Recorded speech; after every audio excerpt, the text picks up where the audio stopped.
The 2022 World Cup is over, and what a final match we were treated to, with Argentina topping France 4-2 on penalties. So let's talk some World Cup soccer one last time with the managing editor of The Athletic Soccer. That is Alexander Abnos.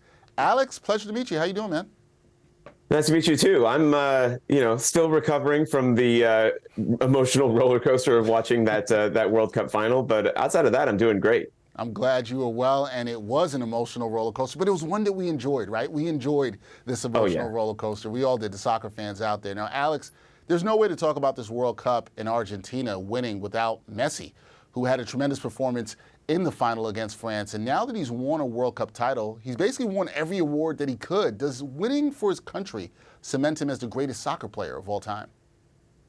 Well, one thing I want to clarify right off the bat is that I think regardless of what I say, I think there are still going to be some people that debate this stuff forever, because that's just kind of what sports are. And in men's soccer specifically, before Messi versus Cristiano, there was Pele versus Maradona. And now all four of those names are kind of involved in this conversation. Personally, this is just my opinion, I think that this final didn't actually cement anything for Messi, because in my opinion, I think he was already the greatest of all time before a ball was kicked today.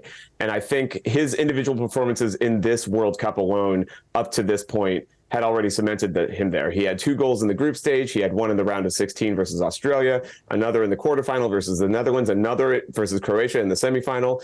And just generally, his play was excellent throughout all of those games. His passing and his vision, all the things that his dribbling, of course, all the things that we know and love from Messi. And winning a World Cup and winning a game like this it's really a team accomplishment. It requires contributions from all over the field.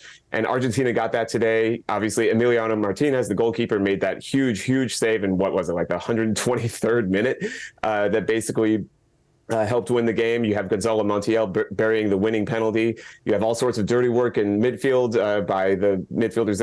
Rodrigo de Paul stood out to me.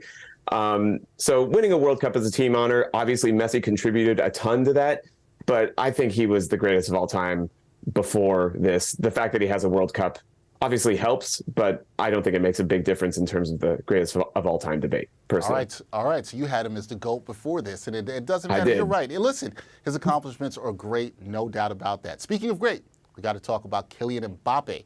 He won the Golden Boot Award after scoring a hat trick for France in their World Cup final defeat. He's only 23, Alex, and he'll be 27 and in his prime at the next World Cup. How good is Mbappe, and did his performance in this tournament solidify him as the best player in the world in your eyes?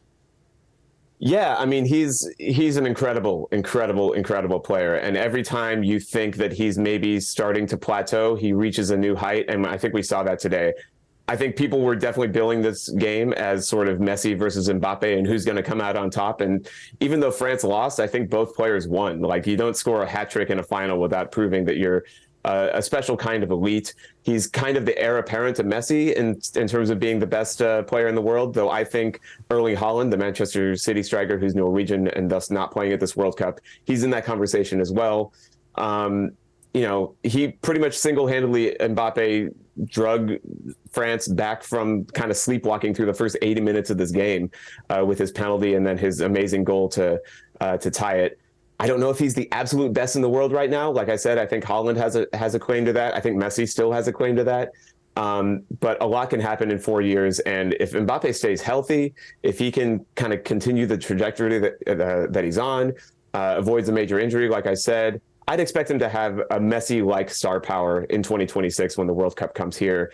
But crucially, it's going to be Messi-like star power without kind of the expectation, the pressure that Messi has felt, because he's already got a World Cup, Mbappe. He won one 4 years ago. So he'll be playing free, and he'll be with us and doing great things, I think, for many, many years to come. He absolutely will. You're right. He does not have the same pressure, that Messi had going into the World Cups that he played in. But back to Messi.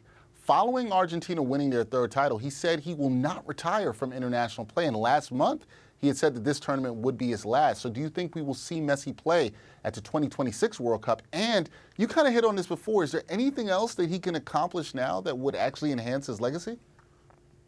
Yeah, so in terms of playing in 2026, I still would doubt that very seriously. He said that he wants to play a few more games so that he can play for Argentina as a champion, so he can walk out and sing the national anthem as a champion. I think that's a perfectly worthwhile thing to want if you're in his position. Playing all the way until 2026 is a little bit of a different proposition, and I would expect him to stick with what he said before and saying that this is his last World Cup. That being said, who knows? He's retired from Argentina before. He retired in 2016, though that was after a pretty crushing loss to Chile in the Copa America final, in which I believe he missed a penalty in that final. But in the last 2 years, he's won the Copa America, and now he's won the World Cup. So I think it's much, much easier for him to walk away now. In terms of your second question, what can he do to enhance his legacy? Like you mentioned, there's not really a whole lot of milestones he has left. I think total goals scored in men's soccer is just about all that's left for him. He's trailing Cristiano Ronaldo there by about 50 goals. And Cristiano Ronaldo, even though he's unattached to a team, he's still active, and he will presumably still continue to score goals wherever he ends up playing next. Champions League top scorer of all time is still in there. Once again, Messi is 12 behind Ronaldo there. That's doable if he stays in Europe beyond the season, which he might not. But really, you answered it. Like, there's really not a whole lot else for him to do. It might be nice to see him win MLS Cup at some point, but I don't think that that's necessarily going to be a crowning achievement, as much as I love him. As much as we love MLS, I don't think so either. It has been a fantastic World Cup, Alex. I know you enjoyed it. I did. 2026, we'll be talking about international soccer on a global stage once again, but here in North America. That is Alex Abnos, managing editor of The Athletic Soccer. Alex, thanks for joining me. Hope to talk to you again soon. Thank you so much for having me.